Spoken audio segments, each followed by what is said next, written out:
사무엘의 어머니는 한나입니다.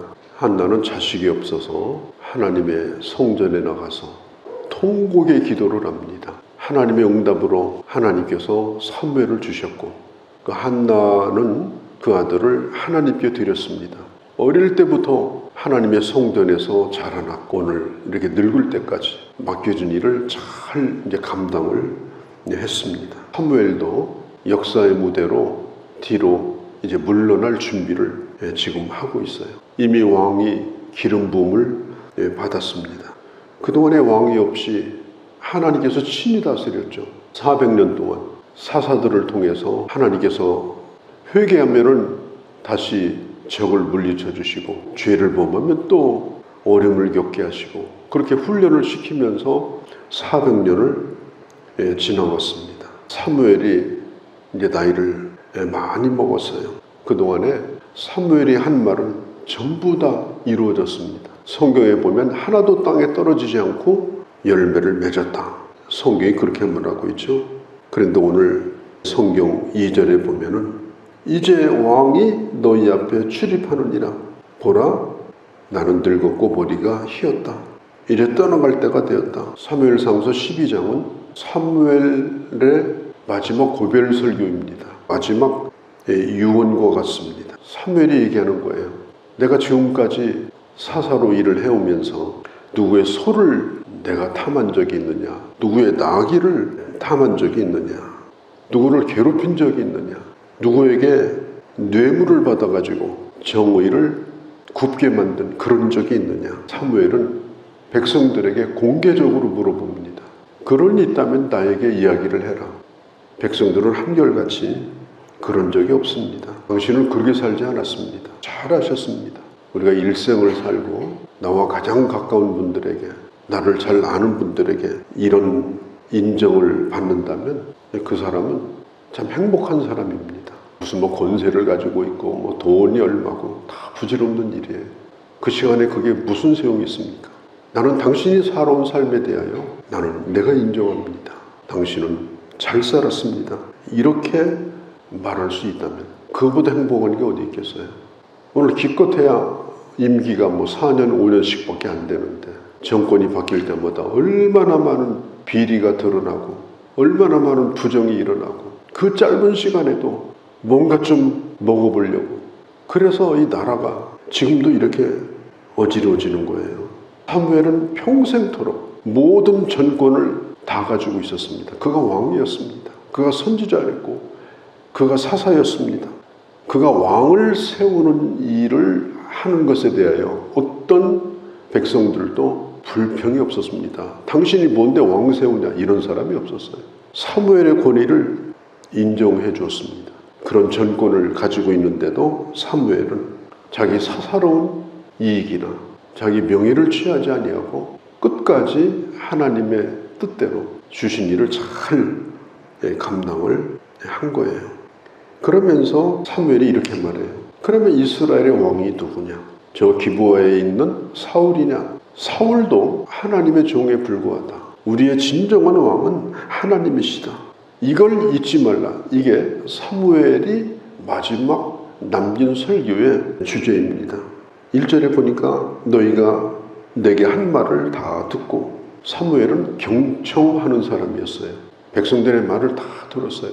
말도 안 되는 요구를 했습니다. 그게 뭐냐면 왕을 세워달라는 거예요. 사무엘은 내심으로 왕 세우는 걸 원치 않았습니다. 사무엘뿐 아니라 하나님도 원치 않았습니다. 사무엘이 왕 세우는 걸 원치 않았던 이유는 왕을 세우면 내 아들들이 이제 사사도 끝나고 내 권세도 끝나고 그런 것 때문에 반대한 게 아니에요.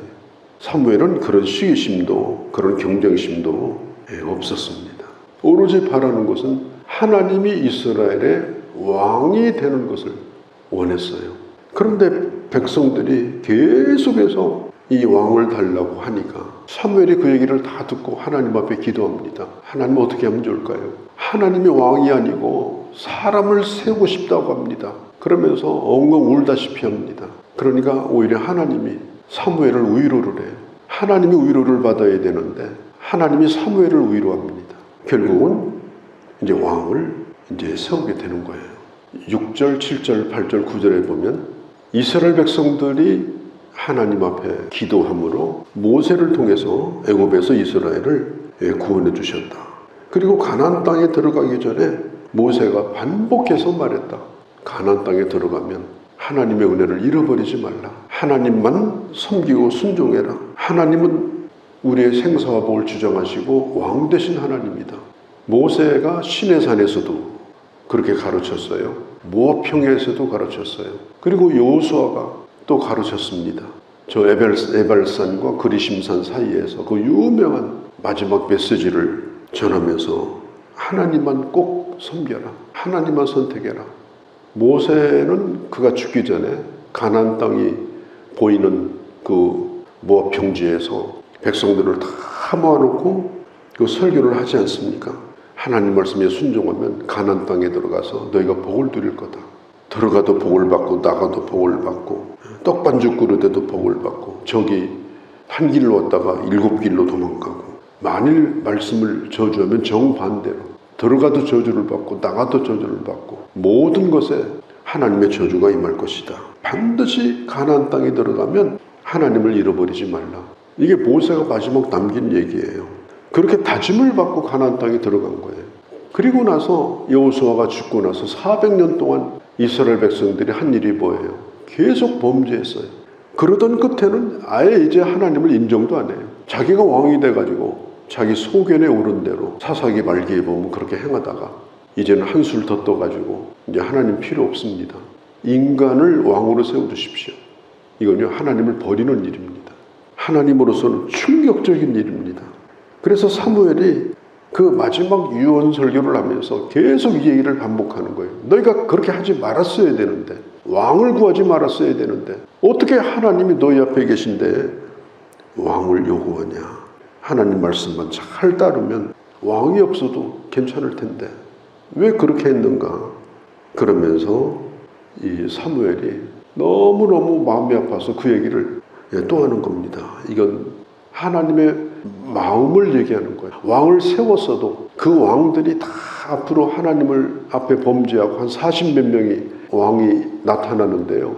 진짜 하나님 말씀에 순종한 왕은요 서너 명밖에 안 돼요. 전부 다 범죄하고 징계를 받고 이렇게 했어요. 이걸 하나님이 아시기 때문에 왜 그렇게 했느냐 이걸 말하고 있는 거예요. 그러면서 16절에 하나님이 지금부터 놀라운 일을 행할 텐데 좀 지켜봐라. 무슨 일을 행할는지. 그러면서 이게 지금 때가 언젠가면 밀을 거둘 때니까 5월달 6월달이거든요. 비가 안 올 때예요. 그런데 여기 성경에 보면 갑자기 번개가 치고 천둥이 치고 그러더니 막 비가 막 쏟아집니다. 이건 뭐하고 똑같은가 하면요 8월 달에 갑자기 눈이 오더니 눈이 30cm 온 것보다도 더 충격적인 일이에요.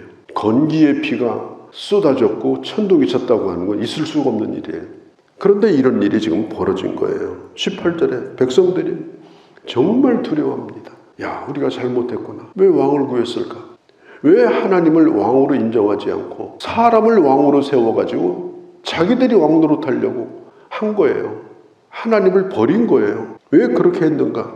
백성들이 그때 가서야 깨닫게 됩니다. 그런데 어떻게 합니까? 이미 사울이 왕으로 세워졌는데 백성들이 두려워가지고 19절에 보면 사무엘이여 우리가 죽지 않도록 우리를 위해서 기도해 주십시오. 너무너무 두려운 겁니다. 그때 사무엘이 20절에 두려워하지 말라. 너희가 과연 이 모든 악을 행하였으나 여호와를 따르면 마음을 다하여 여호와를 섬기면 된다. 다시금 백성들이 사무엘에게 요청해요. 우리를 위해서 기도해 주지 않으면 우리가 죽을지 모릅니다. 그때에 23절에 나 사무엘은 너희를 위하여 기도하기를 쉬는 죄를 하나님 앞에서 결단코 범하지 않으리라. 내가 너희를 위해서 기도하는 것 이건 내가 해야 될 사명이다. 이걸 쉰다면 이건 내가 죄를 짓는 거다. 기도를 쉬는 것이 죄다. 특별히 증보기도를 쉬는 것이 죄다. 증보기도 대단히 중요합니다. 증보기도를 쉬는 것은 이것은 하나님의 사람으로서 아주 치명적인 직무유기입니다. 그래서 사무엘이 얘기하는 거예요. 당신들을 위해서 기도하는 것 쉬는 죄를 나는 범하지 않습니다. 내가 이제까지 이 나이 먹도록 내가 기도했습니다. 결단코 그런 일은 없을 겁니다. 내가 당신들을 위해서 기도할 겁니다. 기도에는 은퇴가 없어요. 난 나이 먹었으니까 그냥 기도 안 할 거다. 나는 힘이 없으니까 기도 안 할 거다. 아닙니다. 기도는 죽을 때까지 해야 돼요. 누구를 위한 기도? 중보기도. 나라와 민족을 위하여, 교회를 위하여, 내가 사랑하는 자들과 성도들을 위해서 기도하는 것을 쉬는 것이 죄입니다. 그 기도를 쉬는 순간 내 자신도 결국은 부패하게 됩니다. 무기력해집니다. 기도하지 못할 만큼 힘이 없다면 살아있는 의미가 없는 겁니다. 그래서 다른 것은 몰라도 우리는 기도하는 걸 쉬면 안 돼요. 기도는 은퇴했다고 나이 먹었다고 아닙니다. 언제나 기도는 현역입니다. 저도 매일 성도들을 위해서 기도합니다. 우리 교회 장로님들, 권사님들, 남자들, 여자들, 교사들, 어린아이들로부터 늘 매일마다 기도합니다. 그러면 내가 현역으로 이 일을 그만두게 되면 이 기도를 끝내야 되는 것인가? 그건 아니라고 생각을 해요. 내가 힘이 있을 때, 내가 열정을 가지고 있을 때 했던 기도의 삶은 죽을 때까지 계속되어야 합니다. 내가 교회를 떠난다 하더라도 이 기도를 중단하면 안 돼요. 여러분들은 여기서 교회를 지키면서 죽을 때까지 중보 기도를 하셔야 되는 거예요. 나이 먹었다고 기도 안 하면 죄송합니다만 뭘 하고 삽니까? 기도를 쉬는 것은 죄입니다. 나이 먹은 노 선지자인 사무엘은 유언처럼 얘기합니다. 걱정하지 마십시오. 내가 이제까지 당신을 위해서 기도했는데 내가 이 기도를 쉬겠습니까? 나는 내 스스로 그런 죄를 범하지 않습니다. 내가 당신들을 위해서 기도할 겁니다. 하나님이 나를 부르시는 그날까지 내가 기도할 겁니다. 이건 죄 짓는 일입니다. 그만두면 공동체를 위해서 평생토록 지속되어야 합니다. 또 한 가지를 사무엘이 말해요. 내가 백성들을 끝까지 하나님의 말씀으로 권면하겠습니다. 하나님의 말씀으로 다음 세대를 위해서 내가 말씀을 가르치겠습니다. 나를 만나는 사람들이 나의 말을 듣고 믿음으로 바로 서서 세워줄 수 있다면 자라나는 세대가 내가 저분처럼 예수 믿으면 좋겠다. 많은 사람들이 나를 흠모하면서 내 길을 따라온다면 그건 정말 잘 사는 겁니다. 사무엘은 말해요. 내가 평생 할 일은 첫 번째, 당신들을 위해 기도하는 거다. 두 번째, 하나님의 말씀으로 내가 백성들을 인도하는 거다. 여러분들의 소원은 어떻습니까? 다시 한번 깊이 생각하고 오늘 아침에 진심으로 주님 앞에 응답하고 결단하는 그런 시간이 되어지기를 바랍니다. 거룩하신 우리 아버지, 이제 역사에 대한 길로 그는 물러서고자 합니다. 이제는 모든 걸 내려놓고 은퇴를 앞두고 있습니다. 그러나 기억하십시오. 나는 당신들을 위해서 기도를 쉬는 죄를 범하지 않을 겁니다. 살아있을 동안 당신들을 위해 기도할 겁니다. 다음 세대를 위해서 하나님의 말씀을 가르칠 겁니다. 백성들을 위로하며 믿음으로 살도록 끝까지 붙들었던 이 사무엘을 오늘 바라보면서 우리가 앞으로 어떻게 살아야 될 것인지, 무엇을 위해서 전념해야 될 것인지 다시 한번 결단하게 하시고 결단한 바대로 그렇게 살아가는, 그래서 복된 자로 부끄럽지 않은 하나님의 사람들이 다 되게 하여 주시옵소서. 우리 주 예수님의 이름으로 기도하옵나이다. 아멘.